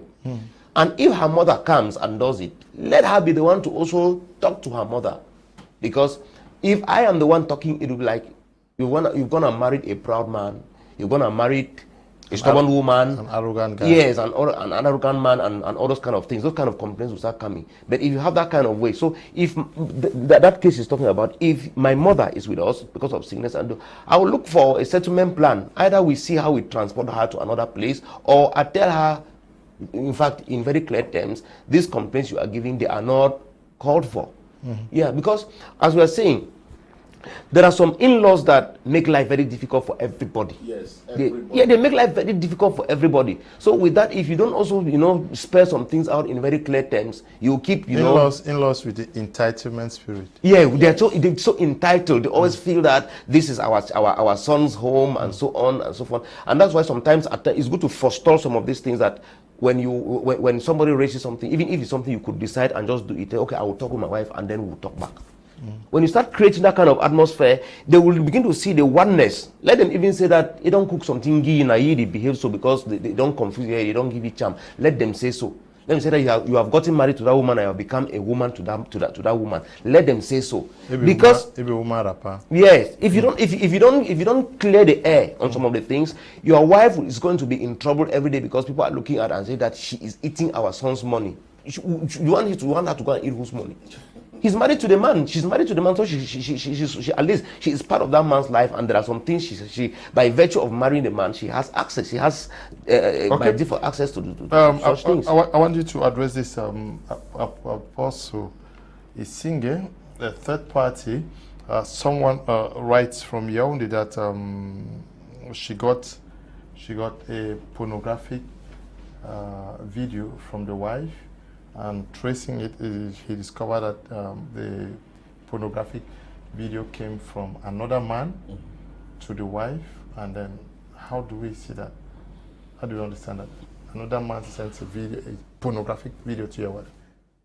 Sometimes you want to open your Facebook. They have sent pornographics there. It doesn't need only another man to send it.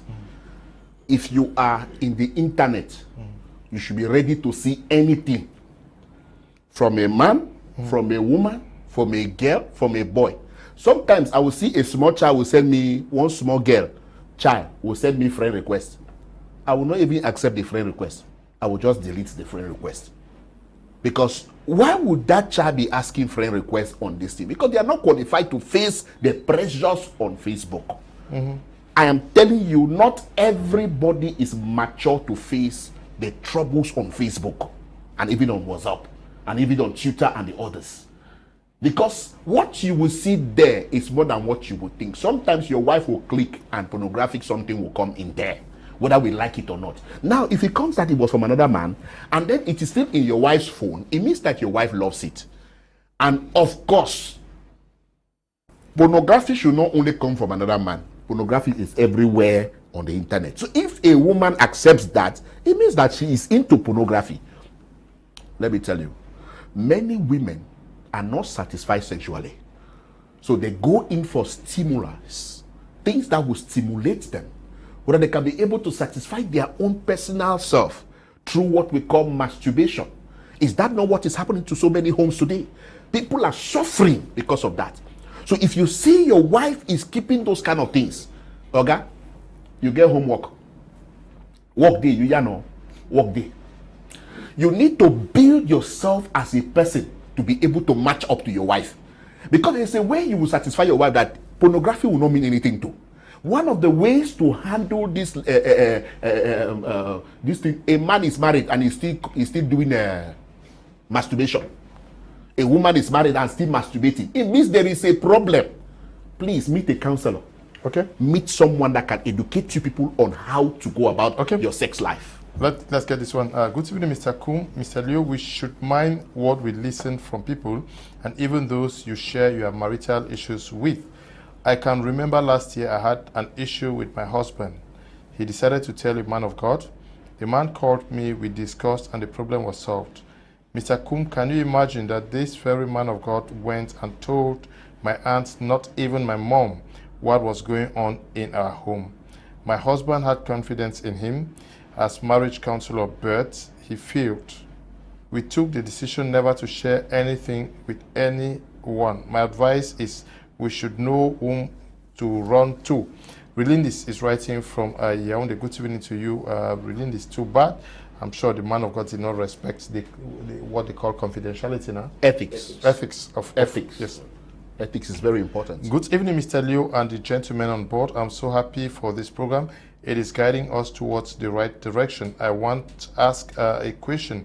What about marriages that our partner is coming in with a child? How can we manage this third party? Thank you.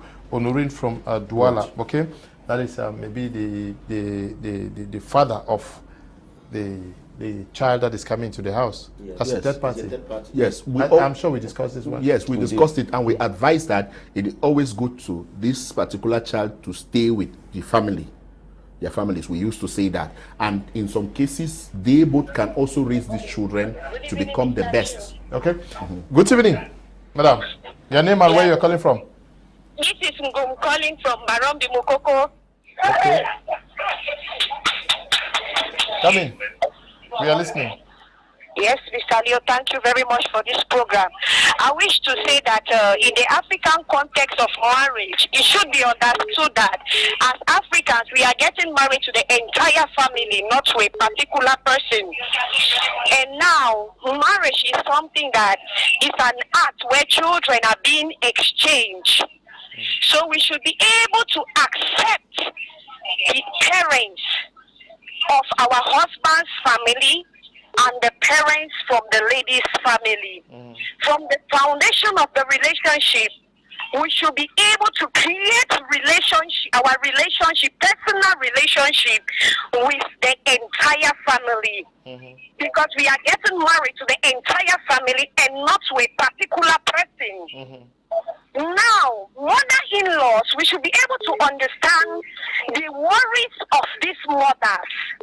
As a daughter-in-law, much is expected from you as much is expected from the mother-in-law.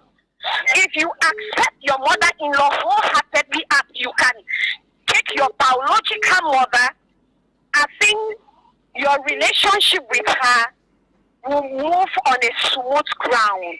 But when we start building bridges, because now the first thing we should ask is that who is a mother-in-law and who is a biological mother?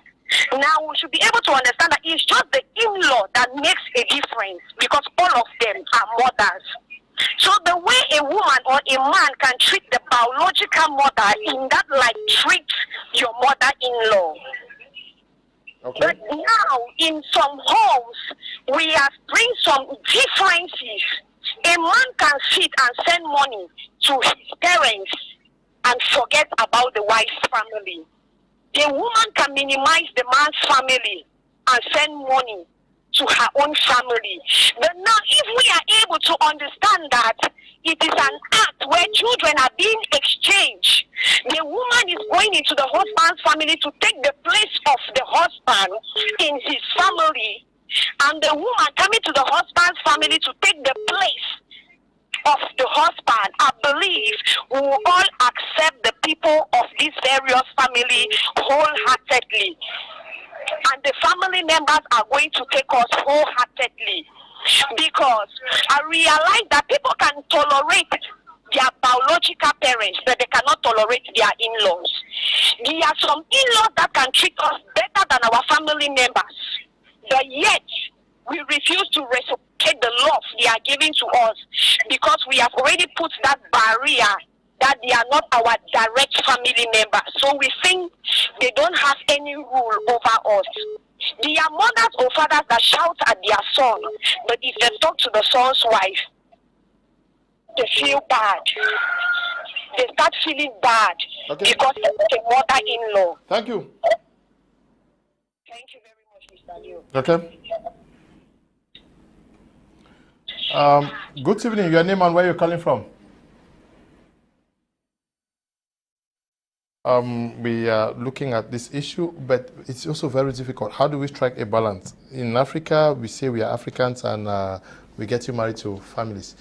There's no way we would want to live like the West. How do we strike a balance, like she just analyzed? Loving both in-laws like your parents. Can that help? I don't really know whether I'm one of the advocates of this idea of getting married to a whole family. The whole family.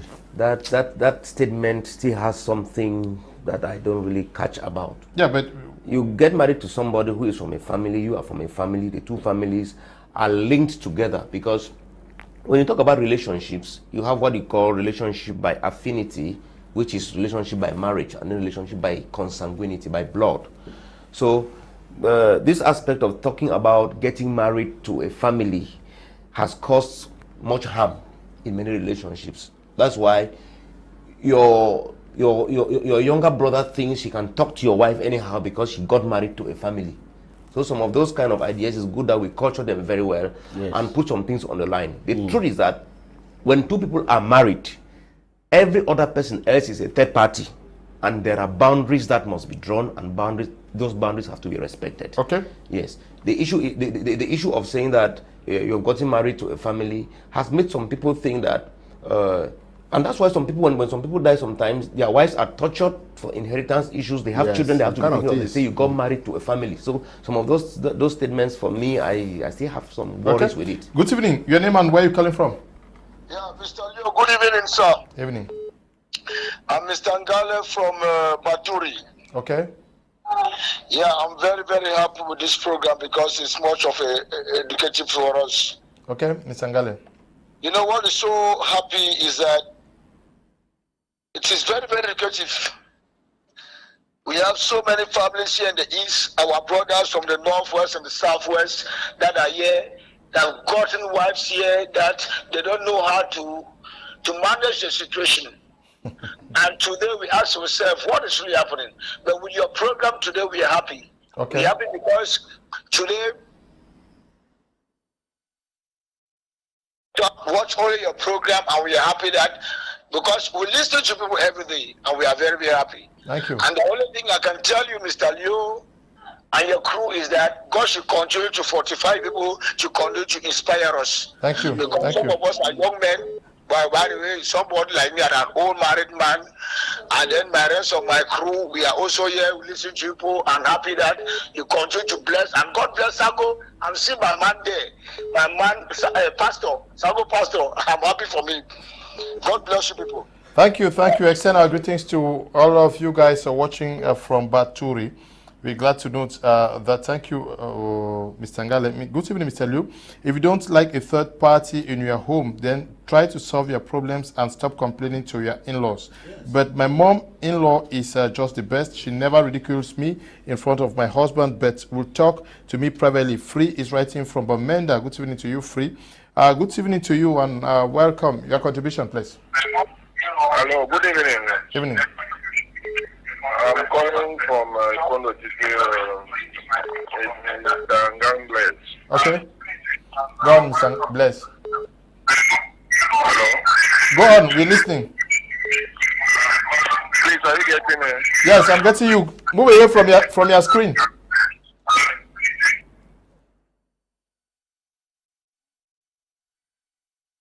Good evening. Hello?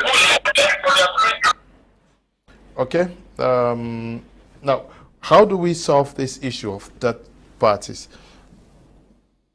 You are married to your husband. The little brothers or sisters are in the house.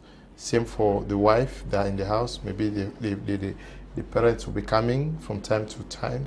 And then there's also this very key issue, the husbands of either the man or the wife. Those are also third parties.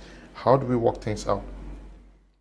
Now, I want to contribute in light of management of conflict when it comes to this group of people. These third parties, yeah. Yes. In my book, Effective Conflict Management in Marital Relationships, I try to suggest something, 3 dimensions of dealing with people when it comes to this. I talk in that book about solving a problem, resolving a problem, and dissolving a problem. You see, it is uncalled for that you are living with children in the house, for instance, unless you have a housemate. One time, I remember we had a nanny. I sat in a room one time, I had a knock on the door. He came, Daddy, Mommy has just shouted at me. I said, Rush, go and apologize to her very fast. I didn't want to listen to... There are people who still take a nanny and put down, and take their wife and put down, and want to begin to judge. So, Mommy, what happened? The woman explained. Then you turn to the nanny. He says, so what happened? And I said, no, you tell your wife, in fact, you were wrong in this area. You were wrong in this area. There are people who still approach things like that. You cannot begin to solve a problem between your wife and a third party. You don't sit your wife down and you are trying to ask from here and ask the other side. So that's called problem solving. And this happens when you are dealing with people of equal status. You put them down, somebody explains, the other one explains, you get the facts, and then you try to indicate that, in fact, you try to apportion blames. But there is another dimension of dealing with conflict, which is called conflict resolution, where you can get the facts from both of them, and then you now talk to them individually. Perfect. I think I like that one. Yes, you discuss with your wife and tell your wife, this area you did not do it well, but not in the presence of a child, not in the presence of a third party. Even if you were to go and talk to your wife using whatever tone, let it not be in the presence of a third party. And then you now can encourage the child that, no, Mommy meant to do it this way, but it happened this way, so just, it's okay. Don't be angry, okay? I've spoken with Mommy. And, you try to get the two parties sorted out, but not in the presence of one another. Because if you do so, what you've successfully done is that you've successfully sold your wife very cheap to a nanny or to your younger brother or some other person. And then the next dimension is dissolving a problem. There are some people at times that when they have to be, you should throw it to them like, two of you are not ashamed of being this mean. Dissolving a problem like there's no problem that exists. If you don't adopt some of these strategies, you are going to be sowing a seed of disrespect in your home, and disrespect always has a boomerang effect.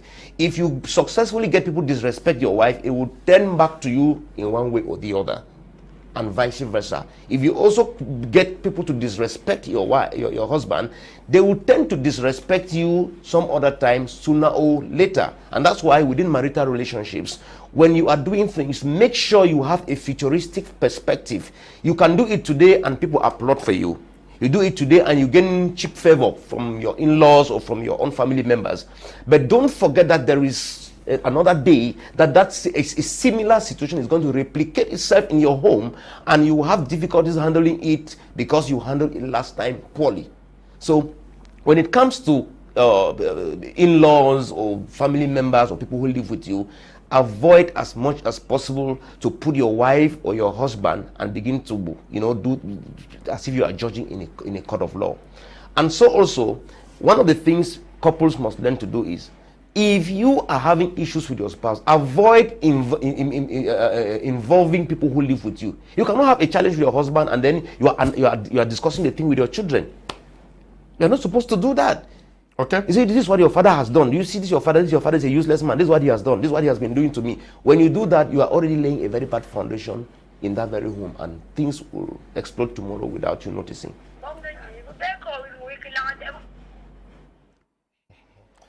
Okay, we are going to take the last intervention of Mr. Asanji Yvette from Bamenda, Northwest Regional Capital.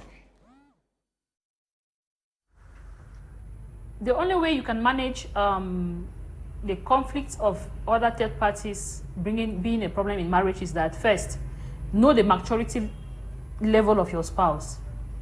If your spouse is that kind of person that if you want to share with them, maybe what their friends said or what their parents said, what your in-laws said, and if you know that they will not understand it, sometimes it's best to keep it to yourself. That's one way to manage it. Know what to share with your spouse. That means you should know the maturity level of who you're married to. Know how they can handle things and how they can interpret things. If you know that they're not going to interpret it well, it's best you keep it to yourself. Okay. Then the second way of managing is that, like I said, give a deaf ear to what those third parties want to force into your marriage. If you're married in that kind of family where your in-laws are the type that they want to tell you everything to do, don't bother arguing with them. Like I said, just make sure that you listen to them, but when you come back, you do what you know is best for your marriage. So just give deaf ears, but act like a fool. But when you come home, you have total right, you have right and authority over what happens in your marriage. And you are not supposed to be accountable to them. So avoid giving every feedback to your parents and to your in-laws. You buy a silver spoon in your home. Your parents know about it. You buy just maybe a couch. Your parents know about it. You want to do this, you go back to your parents to ask their opinion. If we must avoid third parties or conflicts with third parties, we must also avoid how much opening we give them to come and interfere into our marriages. Because when you open the door, if you open just a window for them, know that they want both windows to be open. Talk less of a door. So let your in-laws understand, or let your parents understand that this marriage is your marriage. You are matured enough to handle the things in your marriage. In fact, they should give you the benefit of doubt. If they could accept you to get married, then they should also give you the benefit of doubt on how to manage the things in your marriage. They must not teach you everything as if you're a child. So people should watch out how they allow third parties to interfere into their marriages.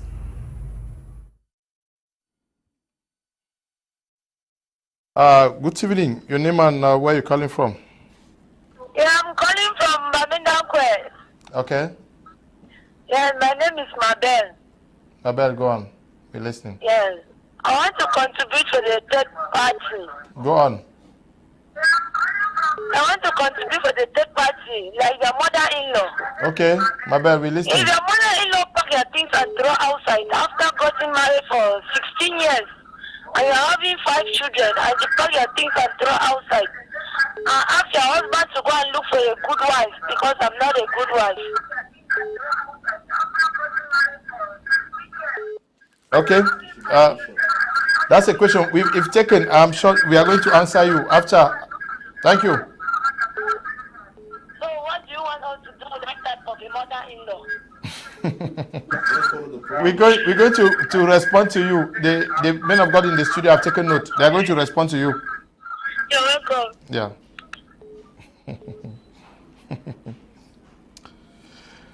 Wow, not easy. Good evening, Mr. Liu and the crew. I am Senorita, writing from Yaoundé. A wonderful job you are doing to the world at large. Please, I have a question, and it goes thus.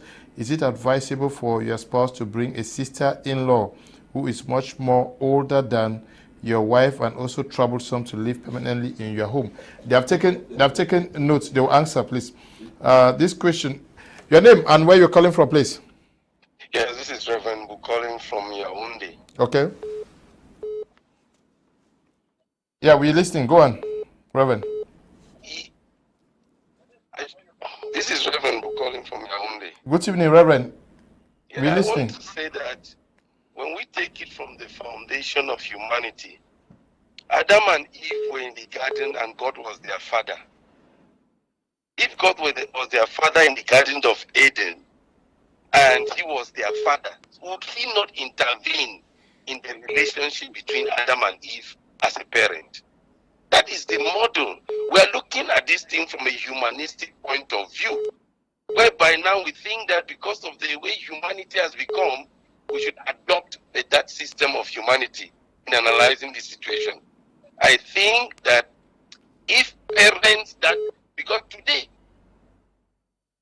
we are the ones who are married. Tomorrow we will become the mother-in-law and the father-in-law. That's what we're forgetting to realize in our own selves. So we need to make sure that when we want to talk about this issue, put ourselves in the mirror to realize that tomorrow that woman who is today complaining about her mother-in-law will become the mother-in-law to her children. That man will become the father-in-law to her own children, to his own children. But I think that we should take this issue about third party, particularly parents. Parents wish the best for their children. And there is no parent who wants their children to be in disarray in a marriage. So I am begging that the men of God in the studio, they are doing a wonderful job, but they should infer mostly from the biblical perspective of what God wants for third parties. Okay. Thank you very much. Thank you very much, Pastor. Hello? Hello? Hello. Yes, good evening. Your name and where you're calling from? My name is Agnes. I'm calling from Munya. Okay, go on. We're listening. Yes. Okay, I just have a contribution to give, or a question to ask the men of God in the house. Go on. Okay, I want to just ask them that in a scenario where you are staying with a man and you're not yet married to him, and maybe you have been staying for, let's say, 5 years, and they are making plans of the marriage, and then all of a sudden now there's a situation with another woman outside, like a pregnancy situation, and then out of your curiosity, out of your frustration and everything, you call the lady and then they reprimand her for having an affair or for having a relationship with your, to let me say, husband in that sense, and then you have the husband, the man's mother comes to the house and tell you that you have no right to call the other woman because they are not yet married to you. But meanwhile, you have been living with them in the house even before moving to the house that the man rented for you. In that kind of scenario, what does one do? Okay. Difficult one there. That's certainly going to respond to you. Yes. Can we just respond to the worries raised there? First, the person who called from Bamendankwe, she's been living with the man, I'm sure, 16 years. 16 years. Yes. Were they even married? Do they have a marriage certificate? Because that is what we are telling everybody, that go and get married legally. Because if you're married legally, nobody has the right to interfere in that marriage. Because it is no longer you that will have the problem. It is the government that will take over that case. But if you don't have any marriage certificate, they can do anything they want to do to you. Stay with a man for 5 years, 15, 20 years that you're not married. It's the same like a neighbor that is just there. But in the compound for 15 years. The case in Bamenda, they have 5 children. Yes, that does not cancel anything. Yeah, but what tells you that they are not married? What if they are married? No, what if they are married? What's the social welfare is there to take care of those kind of things. Okay. The government has institutions to handle that. For me, there is actually something about that particular question. Yes. If this the lady who said the mother-in-law came and threw her things out. Yes. What is the man doing? Because that is something that the man has to handle. It already shows you that the man has faltered. The man is already taking side with the family. That's it could be that there. There are some men who just decide to practice. They just practice memorialism for nothing. You see, that is a case where a man is supposed to stand and act as a man. He doesn't even need social welfare in this matter, except whether your wife gives you that audacity. Because some of our wives, they have mouth today. Talk too much. We have tried to solve a case. You know about that case we're trying to solve in Limbe. Only for us to discover that it's the woman that insults the man every day. Now me, they spend money for a head. you know, baby, no nothing. I mean, I can't spend money for a head. So the man now vex for more abandoning with the picking for house going. That's the truth. Some of these women, in their mouth, they make away your mouth and not support. Okay. Well, this has to do with a lot of, in fact, the ramifications are many. So the case in Muya, please, if you are married with a marriage certificate, you are covered. If you don't have a marriage certificate, that is where the situation is not very good. Are you talking about the case in Mendankwe or Muya? Because the person in Muya, what she's also asking there... She's not married. No, that one... She's just living together. That is something that, for me, that is already very... The handwriting on the wall is very clear. The man does not want you. The family does not want you. What are you doing there? And you are also a disgrace to your family. You are a disgrace to yourself and your family. Yeah, exactly. You go and you batch yourself into a man. You did marriage a beggar. That's something... There were 3 questions. Yes. Now, this pastor that was talking in Yaoundé, that was trying to tell us to judge it according to God. When you call, please, can you stay away from your screen? You want to listen to yourself and then talk. Please, stay away from the screen. Good evening. Your name and where you're calling from. Hello. Yeah, good evening. Yeah, good evening. Yeah. Yeah, I'm getting you people. Yes. Yeah, I'm Mr. David from Douala. Okay. Yeah, I really appreciate your program. I really enjoy it. But I have a question. I have a worry. So I want to share with you. Go on. Yeah, so I'm a man who is not legally married. So my wife and so my become some that I'm not in accord with. You say your wife has done what? Hello. You say what has your wife done? Yeah.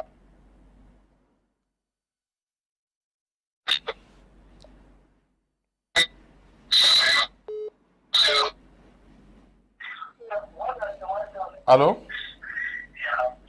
Hello? Hello? We're going to be ending at this juncture. We will thank you, Reverend, for coming. My almost pleasure, Mr. Leo, and we appreciate the viewers who called, those who wrote, and we want to say each time God gives us the opportunity, we'll be here, and we encourage people that learn to appreciate your spouses in front of one another. In fact, in the presence of people, appreciate them and tell people how much they are a blessing to you, so that people will not be looking at them as a liability and end up persecuting them in your home. Thank you very much. Thank you too for coming. Thank you very much, Mr. Leo. And I still tell the people that most of the questions you're asking, you know the answers. Okay. Yes, you know them. So please try to take some decisions that will better up your marriage. You can go and take a woman's child and keep in your house. If you want to chop that elders are chopping, you must be ready to dance the dance that elders are dancing. So you must be ready for that. Okay. Many persons who have written are very angry because I've not read their messages, and I've given priority to the callers. As from next week, we're not going to be taking calls.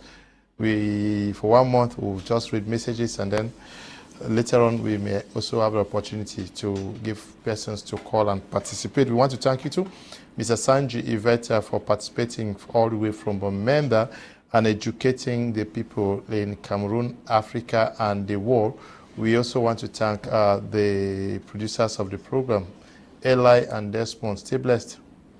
Bye-bye.